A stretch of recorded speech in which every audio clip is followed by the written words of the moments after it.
Let's talk some football. Let's talk with our guy, Nate Taylor from The Athletic. He joins us on the 610 hotline. Nate, good to have you back on the show. I heard you did a full hour last week when I wasn't here, so I appreciate that. Did you get sick? Oh, come on now. Yeah. No.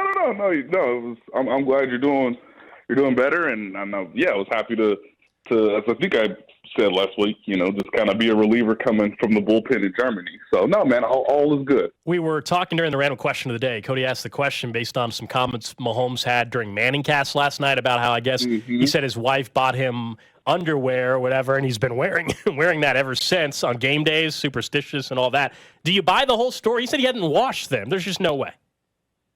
I don't know about the washing aspect, but because of my job, fellas, because I am a rugged, dedicated reporter doing a civic duty for mostly the city and fans across the world, I can attest that I have seen these red underwear. I would hope he washes them, but, to each his own, I guess. But it was one of the most, I guess, not expecting sort of details to be revealed, because when he said it, I was like, yeah, I have seen those boxers, which again is a quote I never thought I was going to say about, Patrick Mahomes. Okay, so rank this now amongst other moments, because as someone who does not the same job as you, but worked in the same realm long enough, Nate, there's a lot of these moments. Where does this rank as I have an unserious job moments in your career? It's quite up there, honestly. Because, and look, I won't go into too much detail about boxers. This is incredible. But yeah, it's pretty up there. I've explained to some women from time to time that are not related to be my marriage about a particular feature with Travis Kelce that comes from me being in the locker room at times. So that is always a bit odd, because they're like, well, you've seen him. And I'm like, well, I mean, that's not why I'm there. Oh, technically. Goodness. But for you, sure. Now, it's not what you think it is, guys. I do want to be clear. It's not what you think it is, but it is a particular feature of his body, which is, it's like, look, if you want to ask, fine. I'm trying to think if there's something that is not body related that makes me think like, wow, this really is my job. We can talk more about it later. It's no big deal. You'll think of something eventually. Yeah, but it's just funny for people to understand that, like, so, hey, like, what, a lot of things I get is, what is she like? That's been the thing this year. And I'm like, she's fine. What am I supposed to say? I always think back, Nate. We were standing at spring training years and years and years ago when he was still a reporter for the Star, and there were like three of us standing in a circle, and Sam Mellinger, who is now the Royals PR director, walked up to a group of three of us. He says, "You ever think about that? We just have the dumbest effing jobs." We're just like standing around in a locker room talking about a logo. And I'm like, yeah, man, there's parts of it. I was getting ready to talk to Paulo Orlando about a full back tattoo he had about the World Series. I was like, you know what? Whatever. I don't want a serious job. This is perfect. Yeah, right. I mean, I could have been a dentist. I maybe could have been, I don't know, a lawyer, or, maybe I would have done something more important, like, food service industry. But look, this was the life that I have chosen, or you could say it chose me to a certain degree. And look, if you want to ask me about Taylor Swift, I'm going to give you a very polite, PR-heavy, PC-generated, senator's response, which is, she's fine. She's great. No, she's wonderful. No, I haven't had that many conversations with her, but we've been in the same circles. And did you want to ask me about football? That kind of thing. Now, what's going on around the AFC and after last night, Nate? The Buffalo Bills, I think they're going to miss the playoffs now. They're a 500 team. Look at that schedule going forward. They fired their OC, Ken Dorsey, today. Last night was another game you can put next to Sean McDermott, a mental mistake, going back to the 13-second drive and now 12 men on the field. Yesterday, is Buffalo, are they done? I don't just mean like not making the playoffs done, but are they going to end up blowing this whole thing up this offseason? That's a great question. Real quick, it is fascinating to me that the Buffalo Bills are sort of operating like an NBA team, which is like, hey, Luka doesn't play defense. Bring in Kyrie. You're like, no, that's dumb. We could give them a draft pick, but we could just tank right now, And they're like, what? Which is funny because like the Mavs are actually good this year. But all I'm trying to say is that nobody wants to acknowledge that the quarterback's the problem. Like, all right, get rid of the OC, okay? All right, Leslie Frazier, get him out of here. Take a year off. Like, it's so bizarre to me that they're operating this way. Now, of course, from a money standpoint, they gave all that money to Von Miller when every team in the league was like, you sure he's going to only get older? They've had a rash of injuries, which has been unfortunate. But in these scenarios, when everything is not ideal, you need your superstar quarterback to elevate, to put on a cape and make sound, wise decisions with a little bit of bold and zeal to him. And, man, I know Denver's getting better as the season goes along, which does demonstrate that Sean Payton is still an adequate coach in the league. But that's not Ken Dorsey's fault. Ken Dorsey not the one throwing the balls. Ken Dorsey not the one botching the handoff. Ken Dorsey not the one just keep the defense on the field. I know people have said this already, but they have to change to kick the field goal. You just sit around, do nothing, try to distract them. Why are you substituting? They're the one under duress with the clock situation going on. So it also brings to light that this might be a bigger deal about Sean McDermott because he was one of those coaches who was given a golden opportunity. A very successful general manager and a top 5 quarterback talent. And all they've done is not get to the AFC Championship. And when they did get there, they got their doors blown off. So all this demonstrates to me is they might be done because why are you firing the OC halfway through the season when the offense has issues, but they're not a coaching thing? It's more of a quarterback unwilling to just play complementary football, right? So with the AFC in more flux than I could have ever anticipated when the season began, you have to sort of scratch Buffalo off because they're not getting better, and a team that is right behind them and all of a sudden has a tiebreaker over them is the Denver Broncos, and they may have a better chance of getting to the playoffs if they handle business against teams like the Raiders and the Chargers. When you look at this last weekend, right? Obviously, it's objectively great for the Chiefs. Every single team, pretty much, they would have asked to lose, lost, giving them a better advantage than they've had at the number 1 seed. Maybe this late into the season in a while. Do you view this I kind of look at last weekend as the perfect embodiment of what this year is and why I feel better about the Chiefs. There are times when the Chiefs play inconsistent, and I have questions about them, Nate. But that can be said about every single team in the NFL. I think the Chiefs are just better at hiding it. Yeah, and largely because, their defense this year has been the true joker in the deck, the true ace that they have in their hand, compared to years past, obviously, when Mahomes was obviously going to go to just heights that nobody else can match, of course. The team I guess I'm most disappointed in is the Baltimore Ravens. They probably had the best opportunity to stay, step Chiefs for the 1 seed when both teams don't play one another this season. So, in some ways, the Ravens control their own destiny. They were obviously up 2 touchdowns in the fourth quarter in Sunday's game against the Cleveland Browns and sort of, smoked it away. This was very reminiscent of the 2019 season. In this category, in terms of the Chiefs getting a bye, right? Now, they weren't the 1 seed because Lamar Jackson was on his MVP tear. But what you do remember that year is so many things had to fall in the Chiefs' favor, right? I mention this all the time. Most people forget this. Antonio Brown's torched the Raiders season before it started, and we all got to watch it on Hard Knocks, right? The one time Bill Belichick got outwitted was when he put Gronk as his deep safety for Kenyon Drake to just run right past him, right?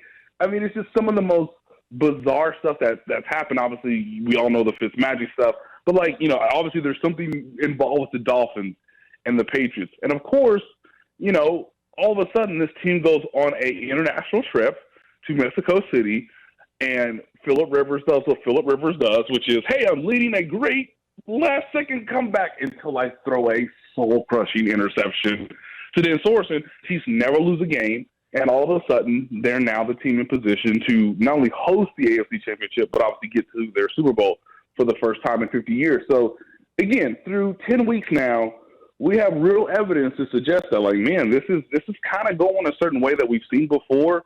And the Chiefs, because of their defense, have more margin for error than any team left in the conference.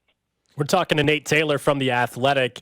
He joins us each and every Tuesday here on Cody and Gold. We won't have a chance to talk to you again until after the Chiefs take on the Eagles. So I did want to focus on that a little bit. We were having a discussion earlier about the feeling in Chiefs-Dolphins going to Germany and how big of a game that was. I feel like locally, because it was an AFC game, we thought that meant more to this year. But now looking at how it's being promoted nationally and that these are the two best teams, the Super Bowl rematch, or Super Bowl rematch, but also maybe even a Super Bowl preview, do you think this game on Monday night against the Eagles is actually a bigger game? Yeah, let's do it. Yeah, sure. I mean, I don't know where you guys, leaned on either side of it, but I would say sure. I mean, let's not forget that, Donna Kelsey's going to be there. My assumption is that Taylor Swift will be in the stadium for that game. It's an important game for both teams just because they're both coming off a bye, which I think is so rare this late in the season when both teams are good, right? So they're as healthy as they can possibly be. They've had a maximum amount of time to game plan as possible in the regular season. They both know each other well enough because they did play in the Super Bowl the year prior. And look, whoever wins this game really does get just a leap over everybody else in their conference for that home field advantage, for that number one seed. If your team loses, if you're an Eagles or Chiefs fan, then they have a little bit of work to do, but it's not devastating, of course, because they'll still have conference opponents upcoming on their schedule. They just don't have a necessary game advantage that you would have had you won. I think it's also interesting, too, that this game is being played in Kansas City, right? So this is going to be the first time that Jalen Hurts has played in an environment quite like this in prime time. So I think these fans will obviously be ready to go. They'll be loud. It'll be, a great matchup because I would tell the Eagles right now, don't look at that tape. Just throw it away. Don't go near it. Yes, the personnel is mostly the same, but this year, Steve Spagnuolo is doing way more now than he was doing in the Super Bowl, and that's the reason why the Chiefs have arguably the best defense, one of the best defenses in the league. And so for Jalen Hurts in that Eagles offense, I would just tell them they've got to be really good on first down. Because if it's third and long, I think it's obviously in the Chiefs' advantage, even with Devontae Adams, even with A.J. Brown. But if it's third and short, then obviously you give much of the favor to the Eagles. So, again, who wins on first down to set up third down in the game? But I think this has the feeling not quite like Rams-Chiefs of 2018, but this is about as good as you can get at this point in the season, knowing that these are the two best teams. It's just neither offense is as explosive or as fun to watch as I believe it was in 2018. Speaking of Nate Taylor over at The Athletic, yesterday Andy finally admitted that Cadarius Tony has been maybe hurt this whole time, Nate. At least said that the way in which he had been hurt has been limiting the number of snaps, but also if they really are, let's even saying, pretending the idea that they're saving for the postseason, he has to have some sort of familiarity with the quarterback, right? If they have any hope of using him later in the season, they have to start using him now for more snaps, right? Otherwise, he's just not going to have the rapport. Correct. And I believe Monday is the time. That was fun. That was cute. Here comes real football. Here comes football that it matters because you know what your seeding is and you know what you have to do to get to the place where you're trying to go, which is home field advantage, another bye week. It's time to use them. You have the bye week to sort of, self-evaluate yourself. And one of the things that they should realize is, look, this is as healthy as Cadarius Tony is going to be all season, okay? We obviously know his track record, but he's so talented. He can make people miss in the open field. And, as I've said before, he knows the offense. And I think if we talked to Cadarius Tony this week, he would probably tell you, guys, I'm as healthy as everybody else in this room. I don't need special treatment. And I think that's something he's trying to get across to the coaching staff, while the coaching staff is saying, look, man, we have the facts on our side, which is you kind of had knee surgery in August or in July. God, it was so long ago. But, hey, you had knee surgery the first week of training camp. So, we're trying to be smart about this, and we don't want to overwork you. But none of the other receivers have made it easier on Patrick Mahomes.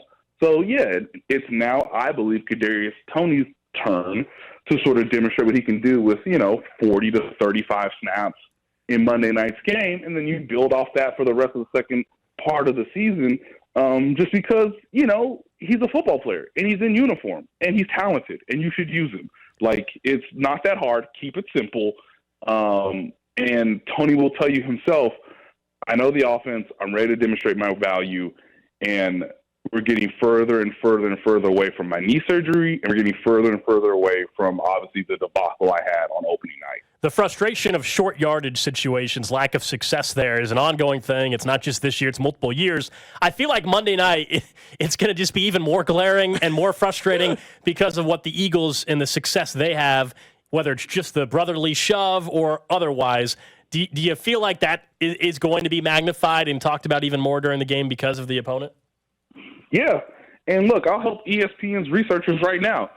Patrick Mahomes hasn't ran a quarterback sneak since week 6 of 2019. There it is. Put it in bold. Yeah. Make sure Troy Aikman, make sure, Joe Buck understand this, right? Get it in as early into the game as possible, because guess what, guys? It's not going to change, even though we know we're going to see Jalen Hurts do the quarterback sneak, their version of it.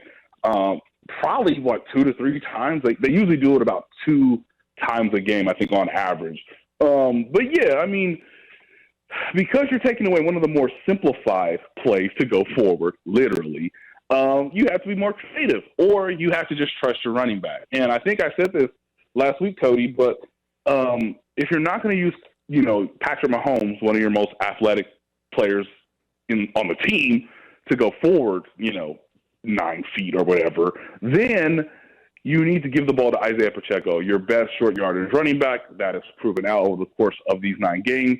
But you know what, guys? He wasn't even on the field for 3rd and 1 against the Dolphins in a 4-minute drill. And again, in my mind, if you have the lead and you have the ball with 4 minutes left, I'm sorry. Isaiah Pacheco needs to be on the field for every play, just because he gives you not just a threat of running the football at your most effective, most explosive manner, but also, he's your best running back already. So just use him. Again, it's hard to understand, and yet we sit here and they're 7-2. And they have the best record in the AFC. But the weather's going to change, and the opponents are going to get harder, and you need to maintain possession of the football as best you can, even though you do have an elite defense. Guess what? If you get the first down, the defense gets to rest, and less of Steve Spagnuolo trying to, salvage, what the defense has already built over the course of the previous, 40 to 50 minutes in the game. So, yeah, if they're not going to use, if they're not going to use Patrick Mahomes in a quarterback sneak, even though the other team will definitely tell you they're doing that on 3rd and 1 or 4th and 1, then you need to use the running back, and you need to stop doing this play action, let's see if somebody can get open, because I think most teams will do what the Dolphins did last week. Hey, 2 guys on, Travis Kelce daring somebody else to beat us, not named Patrick Mahomes or Isaiah Pacheco. Yeah, I mean, I saw even the Cardinals yesterday. They had Kyler Murray back, but it was a QB sneak at the 1. Clayton And, Tune and came in Clayton to do Tune it. comes in and gets the touchdown on the QB sneak. Like, put in Blaine Gabbert for the. I mean, we've been saying this stuff for. I guess I should just stop. I should stop even desiring it because it's just not going to happen. So let me advance this further, gentlemen. It's time, guys. He's healthy. He's had a bye week. He's the greatest quarterback on earth. I think public pressure needs to be put on Patrick Mahomes. Hey, man, you're the guy with the actual team on the field. Hey, if you don't want to punt the football, kind of take matters into your own hands. I know he's a Hall of Fame coach, but we all know he's not he's not a perfect human being. None of us are. So, help your coach out. Help your offensive coordinator out. Get in the huddle, call a formation, and run the sneak yourself. We're almost at that point. And again, I don't know if this is going to happen in January when it's the most important game or the most important moment of the season. But I do think fans need to stop giving Patrick Mahomes a pass because of what Andy Reid decides. Hey, man, Lynn Dawson called his own plays, and you are talented and smart enough and have been in the system enough to decide, man, bleep it.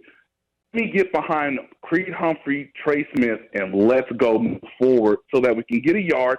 And if coach gets upset, at least I'll tell him we got the first down. So give me the next play. Let's just go. Let's just keep going because you're going to put yourself in jeopardy if you're not going to use one of the best, most simple, effective short yardage plays in, I don't know, the 103-year history of the NFL. Nate, will you ask one thing for Andy Reid? I think you guys will talk to him on Thursday because I want your answer in this too.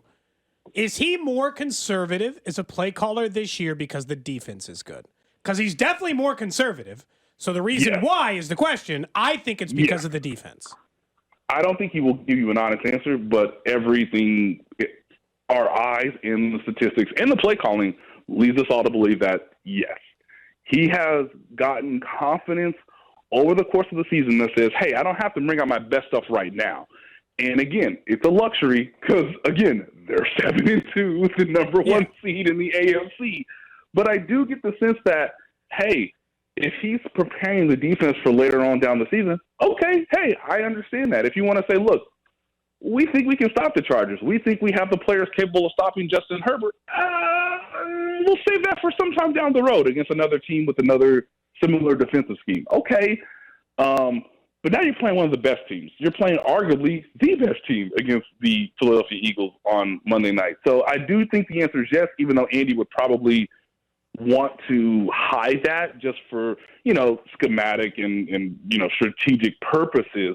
But I do get the sense that, because the offense isn't as explosive and because the defense is doing well, it almost forces Andy's hand to some degree to be like, I don't need to push it because all these guys have done on the defensive side is kept earning more trust, kept earning more opportunities, and they just stopped one of the best offenses in the league, one of the most explosive in the Dolphins, and now they're going to go up against a completely different, circumstance, a different unit that's more based on strength, brute force, ruthlessly being able to be efficient in short yardage situations.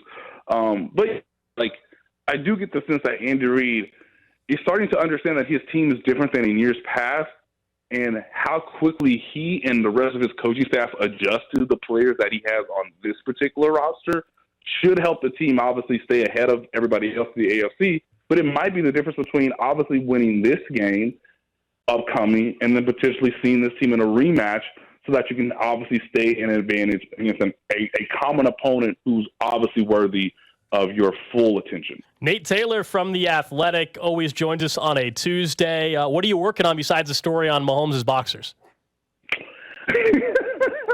All right, I'll give it away. It's a black band, so it's like if you have like Heinz or whatever, it's like a black band, and yes, everything else is red. Also, I'm trying to find something in regards to the pass rush, right? I guess that's the best thing I can sort of sprinkle for you is that the pass rush is good this year for slightly different reasons than you may realize, even though the numbers are pretty similar to where we were this time last year. So I'll tease that. But look, if you want your husband, if you want your significant other to not wash his boxers because he loves you, remember black band, everything else is red. I cannot believe this is my job. Nate Taylor from The Athletic. Thank you, man.